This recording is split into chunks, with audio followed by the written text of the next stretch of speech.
بسم اللہ الرحمن الرحیم۔ السلام علیکم ورحمۃ اللہ۔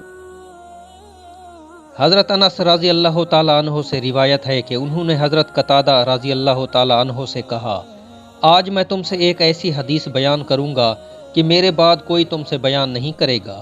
میں نے رسول اللہ صلی اللہ علیہ وآلہ وسلم سے سنا، آپ فرماتے تھے کہ قیامت کی علامتوں میں سے ایک علامت یہ بھی ہے کہ علم کم ہو جائے اور جہل غالب آ جائے اور زنا اعلانیہ ہونے لگے اور عورتوں کی کثرت اور مردوں کی قلت ہو جائے، یہاں تک پہنچے کہ 50 عورتوں کا تعلق صرف ایک مرد سے ہوگا۔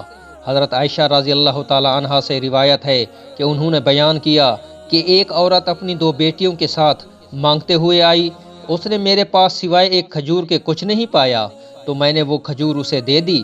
اس عورت نے اس کھجور کو دونوں لڑکیوں میں بانٹ دی اور خود کچھ نہیں کھایا، پھر کھڑی ہوئی اور چل دی۔ جب نبی کریم صلی اللہ علیہ وآلہ وسلم ہمارے پاس آئے تو میں نے آپ صلی اللہ علیہ وآلہ وسلم سے بیان کیا۔ آپ صلی اللہ علیہ وآلہ وسلم نے فرمایا کہ جو کوئی ان لڑکیوں کے سبب سے آزمائش میں ڈالا جائے تو یہ لڑکیاں اس کے لیے آگ سے حجاب ہوں گی۔ رسول اللہ صلی اللہ علیہ وآلہ وسلم نے ارشاد فرمایا، سچا مسلمان وہ ہے جس کے ہاتھ اور زبان کے ضرر سے مسلمان محفوظ رہیں۔ رسول اللہ صلی اللہ علیہ وآلہ وسلم نے ارشاد فرمایا، آپس میں بغض نہ رکھو، حسد نہ کرو، پیٹھ پیچھے برائی نہ کرو، بلکہ اللہ کے بندے اور آپس میں بھائی بن کر رہو، اور کسی مسلمان کے جائز نہیں کہ اپنے کسی بھائی سے 3 دن سے زیادہ ناراض رہے۔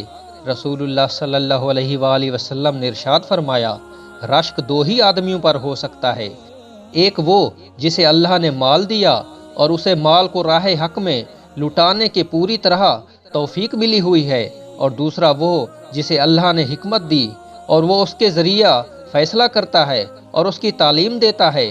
رسول اللہ صلی اللہ علیہ وآلہ وسلم نے ارشاد فرمایا، کھاؤ پیو پہنو اور صدقہ کرو، لیکن فضول خرچی اور تکبر کے بغیر، یعنی فضول خرچی اور تکبر کے بغیر خوب اچھا کھاؤ پیو پہنو اور صدقہ کرو۔